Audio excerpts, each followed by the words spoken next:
Shubor nakaslem jong nongsan Hima. Kan long let's say ke jingsa jingkan mau haka khana jika school hi barok away hadin bon snam baka Sibsingh Memorial Government Higher Secondary School kabadan hakaway ni kijaka jika shnang mau klam nang pendeng West Khasi Hills klasha e konswet haka bede baka yung school henry ka snipalay jika tayo menteri rangba ka sarkar jilla Conrad kesangma ulayo ban plipat ba no yung Mawnongrim na kamata bantay ka yung school ka batmay jong ka ticket school ka badan menta Laban kedoh hang ni baka mang pisa na kamta bantay ya katagi ng school ka batmay jaka Sibsingh klapoy chiki saw point sa punyo klur. Kani kadi ka Jingdawa kabla Sahteng bat kani kadi ru ka thong jong menteri ketanat puli puthi badu MLA ka nostan kibla angnut bade ban pinurlong no ya kani ka project hamkloy. Ha katiga sngi na lor menteri rang baka jilla laidan lang ru bala ka menremboy menteri ketanat puli puthi ka sarkar jilla UMLA ka nostan ba Macmillan Bersat ki officer ka district UCM ka Hima nostan rang bak shnang menteri shnang ki kena school kinahikai jaga Sibsingh Memorial Higher Secondary School bat kiway.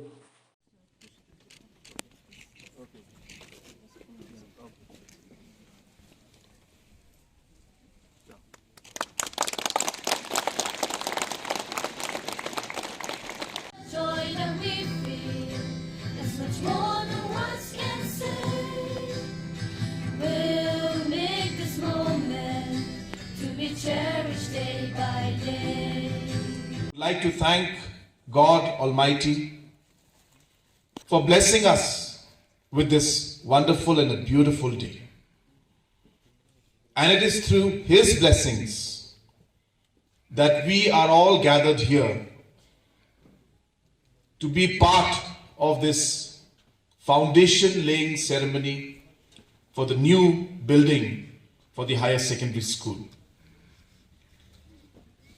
This has been a very long pending demand and a pending requirement for the students. And we also have been looking for the day to come and initiate it and start the building. And in the last few days, we were having a hectic program. And just this morning, I have rushed back from Delhi, come directly here to Nongstoin to be part of this program, simply because this program has, and this project has been something that's been really close to our hearts, especially to our Honorable Education Minister and also the Honorable MLA of Nongstoin constituency, who have been very, very particular that this extension building project must happen at the earliest. So at the very outset, I would like to thank the Education Minister, who is leading the department, a very difficult sector to lead, and yet he is doing a very wonderful job at ensuring that we are able to take education forward.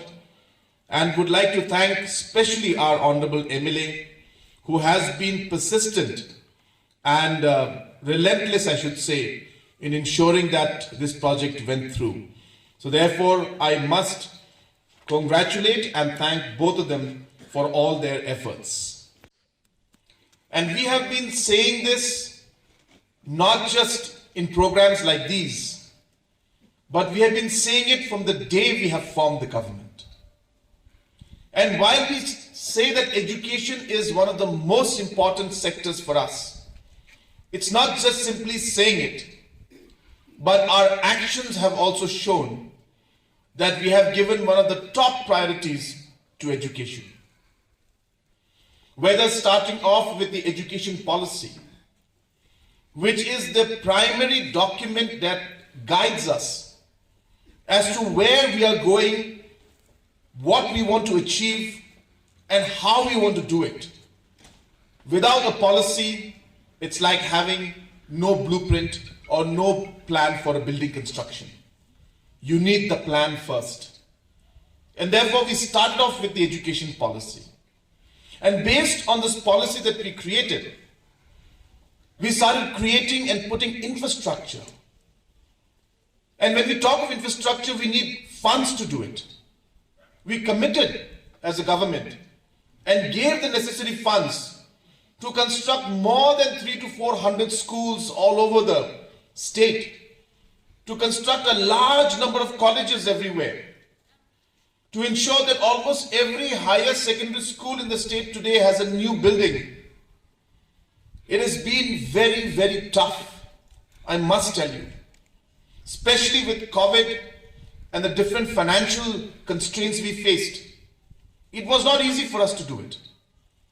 But our commitment to education, our commitment to the future generation of our state has been the real guiding principle and force that has ensured that we did not budge from our primary objective of ensuring that we give priority to education.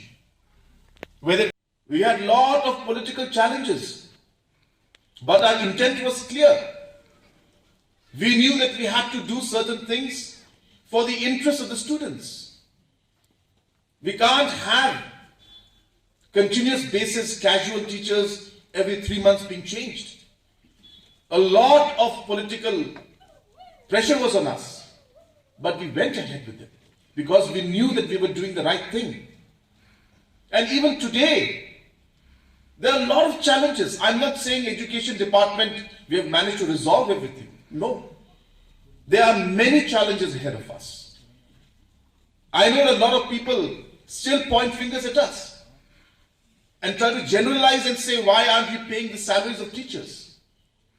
I hope you know and understand that there are many categories of teachers. There are the government teachers, the non-government teachers, the deficit teachers, the ad hoc teachers, the casual teachers, then you have the SSA teachers.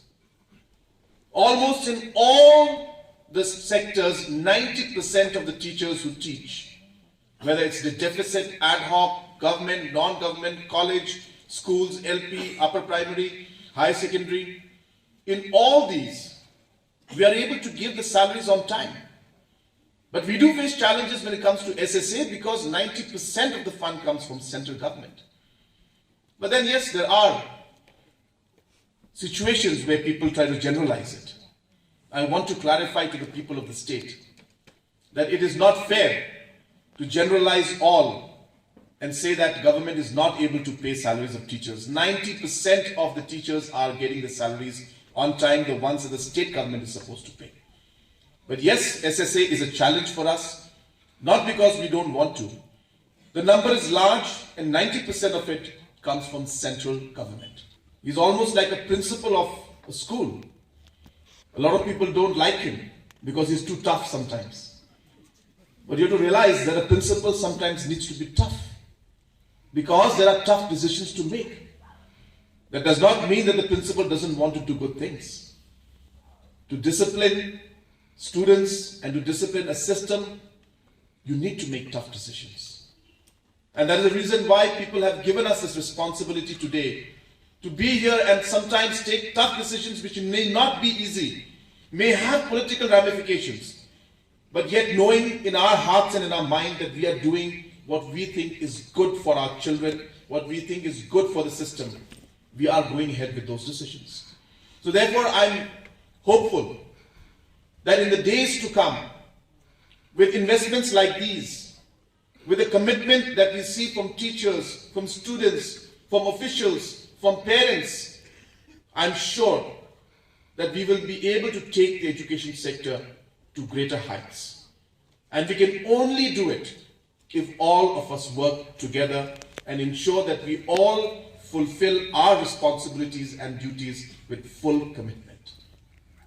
Having said that, today we have been here education and everything.